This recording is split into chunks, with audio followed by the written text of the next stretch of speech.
पता है, कभी कभी जो चीजें हमें सबसे मामूली लगती है ना, असल में वही अपने अंदर पूरी पूरी सभ्यताओं की कहानियां समेटे होती हैं।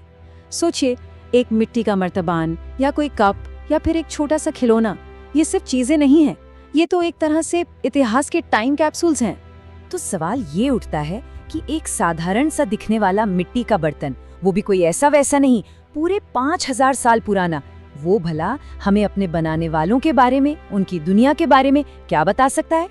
इसका जवाब जितना सीधा है ना, उतना ही गहरा भी है। बहुत कुछ, जी हाँ, बहुत कुछ। तो चलिए इसी में थोड़ा और गहराई से उतरते हैं और देखते हैं कि ये आखिर मुमकिन कैसे है। तो हमारी आज की कहानी का जो हीरो है वो है सिंधु घाटी सभ्यता का एक बहुत ही अहम शहर मोहनजोदाड़ो, और वहां से मिला एक मिट्टी का मर्तबान। देखिए, ये सिर्फ एक बर्तन नहीं है, इसे एक कैनवस की तरह समझिए।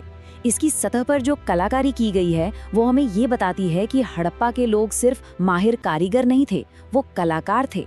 ऐसे कलाकार जो मिट्टी जैसी साधारण सी चीज को एक बेजोड़ आर्ट पीस में बदलना जानते थे।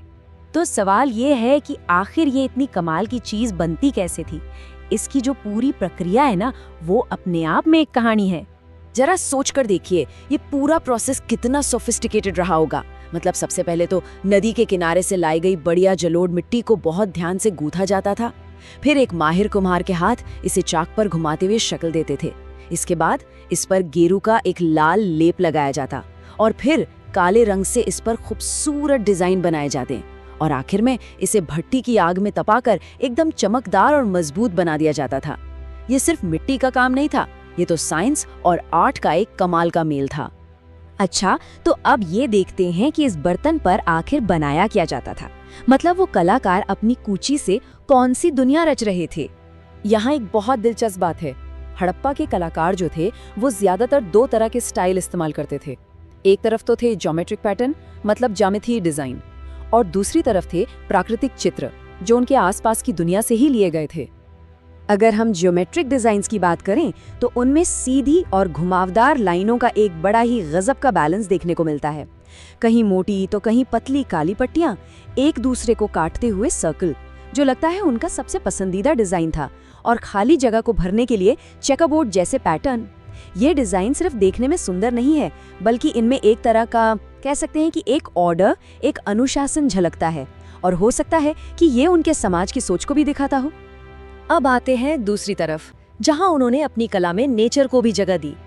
पीपल के पत्ते तो इतनी खूबसूरती से बनाए जाते थे, मछली, हिरण और बैल जैसे जानवरों के चित्र भी काफी कॉमन थे।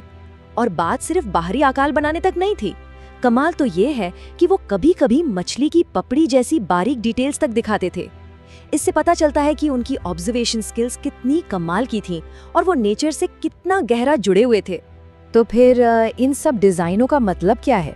ये आर्ट हमें हड़प्पा समाज की वैल्यूज के बारे में आखिर क्या बताता है? तो देखिए, ये बर्तन सिर्फ बर्तन नहीं थे, ये तो हड़प्पा समाज का एक आईना थे।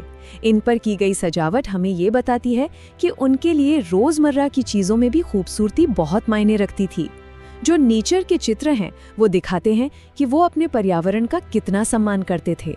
और हाँ, एक तरफ डिजाइन्स में जो यूनिफॉर्मिटी है वो एक ऑर्गेनाइज्ड समाज की तरफ इशारा करती है, तो वहीं दूसरी तरफ हर बर्तन पर डिजाइन्स का अलग अलग कॉम्बिनेशन उनकी क्रिएटिविटी की कहानी भी सुनाता है। चलिए अब एक बहुत ही खास एग्जाम्पल देखते हैं जो इन सारी बातों को एक साथ ले आता है। ये है एक अनोखा एस शेप वाला जार।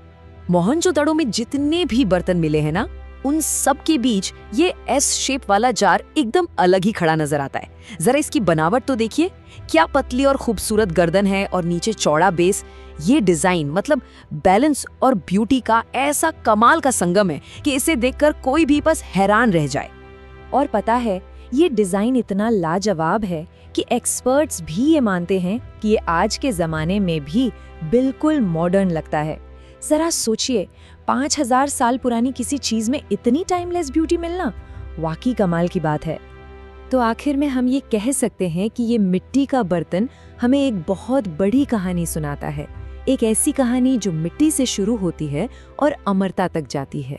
ये हमें याद दिलाता है कि हड़प्पा के लोग सिर्फ बेहतरीन शहर बसाने वाले और व्यापार करने वाले स्किल्ड इंजीनियर्स ही नहीं थे। नहीं, वो बहुत सेंसिटिव कलाकार भी थे।